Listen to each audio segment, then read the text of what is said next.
TNPSC group 2 2A தேர்வில் கணிதம் கடினமா சுலபமா? தமிழ்நாடு அரசு பணியாளர்கள் தேர்வாணையம் டிஎன்பிஎஸ்சி குரூப் 2 மற்றும் 2Aவிற்கான தேர்வு செப்டம்பர் 14ஆம் தேதி நடைபெற்றது. 2327 காலி பணியிடங்களை நிரப்புவதற்காக நடத்தப்பட்ட இந்த தேர்வில் சுமார் 7 லட்சத்திற்கும் மேற்பட்ட தேர்வர்கள் விண்ணப்பித்திருந்தனர். ஆனால் சுமார் 5 லட்சத்திற்கும் மேற்பட்ட தேர்வர்கள், அதாவது 73.22% மட்டுமே தேர்வு எழுதியுள்ளனர். இந்நிலையில் குரூப் 2 மற்றும் 2A தேர்வு சுலபமா கடினமா? கணித பாடங்கள் கேள்விகள் கடினமாக கேட்கப்பட்டிருந்ததா என்பது குறித்து விளக்குகின்றார் கணக்கு ஆசிரியர் மாரியப்பன். அதாவது ஒரு 2 வருஷம் 3 வருஷம் தொடர்ந்து படிச்சுக்கிட்டு இருக்கவங்களுக்கு ரொம்ப எளிமையான கொஸ்டின். மற்றபடி புதுசாக ஆரம்பிக்கிறவங்களுக்கு இது கொஞ்சம் டஃப்பாக தான் தெரிஞ்சிருக்கும். மேக்ஸை பொறுத்தளவில் எப்போவுமே காமன் தான். கொஞ்சம் டெக்னிக்கலாக கேட்பாங்க, எப்போவுமே வழக்கமாக கேட்க மாதிரி கேட்பாங்க. கொஞ்சம் டெக்னிக்கலாக கேட்பாங்க. எல்லாமே புக்கை சார்ந்து தான் இருந்தது, ஸ்கூல் புக்கை சார்ந்து தான் இருந்தது. நம்மளோட அடிப்படை என்னென்னா, ஸ்கூல் பக்கம் தெளிவாக படிச்சிட்டோம் அப்படின்னா கிட்டத்தட்ட ஒரு 22 to 23 கொஸ்டின் வரைக்கும் அடிக்கலாம். ஏன்னா ரீசனிங் இருக்குங்க. ரீசனிங்கும் 6ஆப்பு 7ஆப்பு 8ஆப்பில் ரீசனிங் அடிப்படை அங்கேயே ஆரம்பிச்சிருந்தோம். அப்படிங்கிறது ரீசனிங்கும் ஒரு மேக்ஸாக தான் பார்க்கணும். யாரும் செஞ்சதை நீங்கள் பார்த்து எழுதுனா அது வேஸ்ட்டு. நீங்களாக ஓனாக செஞ்சு பார்க்கணும். அடுத்து இது சம்மந்தமாக ரிலேட்டிவாக ப்ரீவியஸ் கொஸ்டின், அந்த கொஸ்டின் பூராமல் எடுத்து நீங்கள் செஞ்சு பார்த்தீங்கன்னா நம்ம மேக்ஸு மேஜிக் ஆயிரும், நமக்குள்ள மேஜிக் ஆயிரும். அந்த அளவுக்கு நம்ம கைவிரலில் கொண்டு வரலாம். மொத்தத்தில் கொஞ்சம் லிமிட்டடாக இருக்கக்கூடிய கொஸ்டின் எங்கே இருக்குன்னா மேக்ஸில் இருக்குது.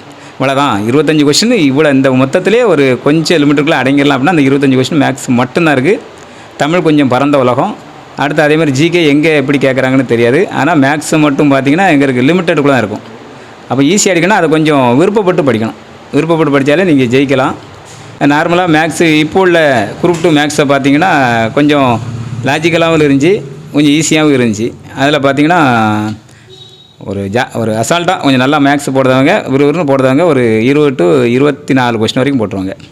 அதில் 1-2 அதை ரெண்டாவது பார்த்துக்கணும்னு போட்டாங்கன்னா 25 அடிக்கக்கூடிய மேக்ஸுங்க இருக்குது. மேக்ஸு டஃப்பு கிடையாது, ஈஸியாக தான் இருக்குது. என்ன கொடுத்துருக்காங்கன்னா, இது வரைக்கும் வேர்ல்டு லெவலில் படிச்சுக்கிட்டு இருந்தோம். இப்போ தமிழ்நாட்டு லெவலில் மட்டும்தான். அடுத்து குரூப் 2 மெயின்ஸும் சரி, நான் இன்ட்ரி போஸ்ட்டும் சரி, எல்லாமே தமிழ்நாடை பற்றி மட்டும்தான் படிக்க போகிறோம்.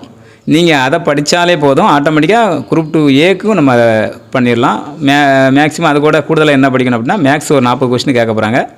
அது எல்லாமே ஃபுல்லாக ரீசனிங் மட்டும்தான்.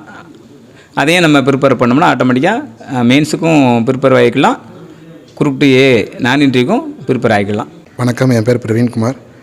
நான் ஒரு 3 வருஷமாக குரூப் 2 குரூப் 4 நான் எழுதிக்கிட்டு இருக்கேன். போன வருஷம் மெயின்ஸில் வரும்போது எனக்கு ஓவராலில் போயிடுச்சு. இந்த ஆட்டம் வரும்போது அந்த தப்பை நான் திரும்ப பண்ணக்கூடாதுங்கிறதுக்காண்டி எந்த தப்பை நான் விட்டனோ அதை சரி பண்ணுறதுக்கு திரும்ப அதுலேருந்து அதே கண்டினியூஸாக நான் படிச்சுக்கிட்டே இருந்தேன். குரூப் 4 குரூப் 2 அப்படிங்கிற தொடர்ச்சியாக பயிற்சி பண்ணிக்கிட்டே இருந்தேன்.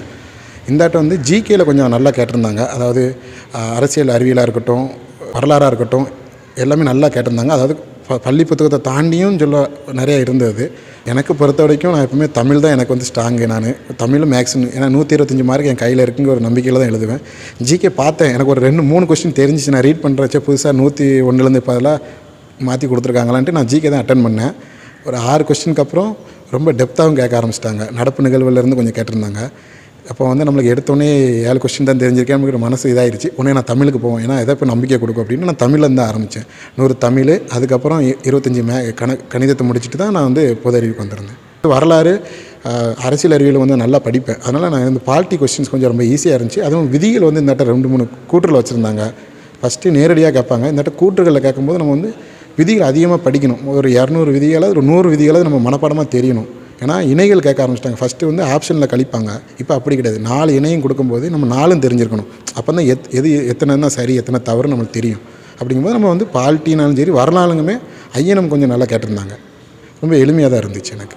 பிப்ரவரியில் போனாட்ட மெயின்ஸ் நடந்தது. நவம்பர் மாதம் கரண்ட் அஃபேர்ஸ் இருந்தது, ஜனவரி மாதம் கரண்ட் அஃபேர்ஸ் இருந்துச்சு. நம்ம நினைப்போம் பழசு தான் கேட்பாங்க அப்படின்னு. ஆனால் டிஎன்பிஎஸ்சி அப்படியே கிடையாது. அவன் எப்போவுமே அப்டேட்டாக இருக்கிறவங்க தான் தேர்ந்தெடுப்பான். எனக்கு போனாட்ட அதில் தான் கொஞ்சம் போச்சு. ஒரு 13 மார்க்கில் தான் என்னோட ஓவரால் ரேங்கில் போச்சு. நியூஸ் 18 உள்ளூர் செய்திகளுக்காக தென்காசியிலிருந்து சுபகோமதி.